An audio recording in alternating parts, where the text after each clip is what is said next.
Hi guys, here from Yaoundé, Stade Ijo, where we are answering more of your questions in another Goal Africa AfCon mailbag. Thank you to all of those who have sent in your AfCon mailbag questions. It's been much appreciated to hear how many of you are following the Nations Cup, how many of you have been engaging with the big storylines of the Nations Cup, how many of you have been sending in your questions and looking to get answers from here on the ground. As ever at Goal, we love opinions. We love people sharing their opinions, sharing their ideas, sharing what they're observing, what they're feeling during the Nations Cup. Obviously, the AfCon football, it's a game of emotions. The Nations Cup has brought out plenty of those during the course of the tournament. And as we enter the semi-finals, as we look ahead to the final, I'm sure there are going to be a lot more emotions coming from across the board during what is proving to be a memorable and exceptional tournament. We're also looking ahead to the semi-finals. We've obviously got Senegal against Burkina Faso here behind me in Yaoundé. I'm not in my usual setting because it's raining outside. I don't know if you can hear the rain.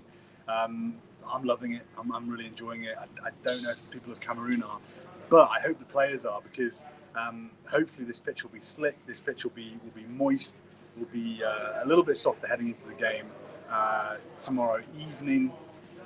Soon I'm going to be speaking to Senegal coach Aliou Cissé. We're going to be talking to him about how he's looking forward to this game, what he's expecting from his team, whether they can build on that 3-1 victory over Equatorial Guinea, whether they can get the job done against Burkina Faso. They had a tough time against Burkina Faso in qualifying for the 2018 World Cup, but they've never lost against them in the Nations Cup tournament.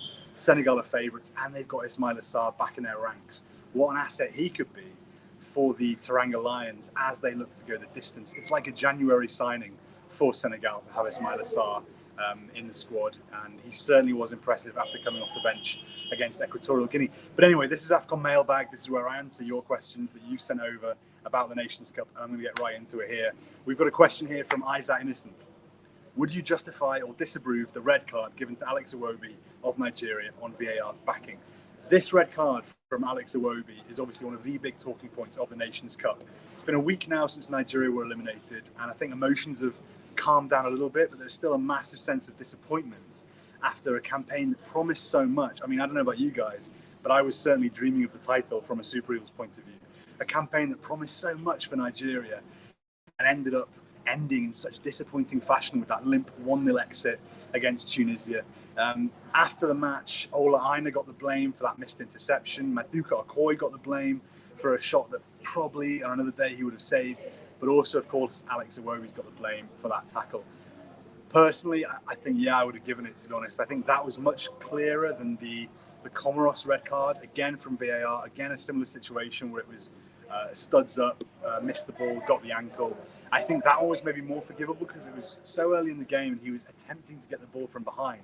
Whereas Iwobi, I mean, he clearly had come on the pitch keen to make an impact. There was kind of a sloppy touch.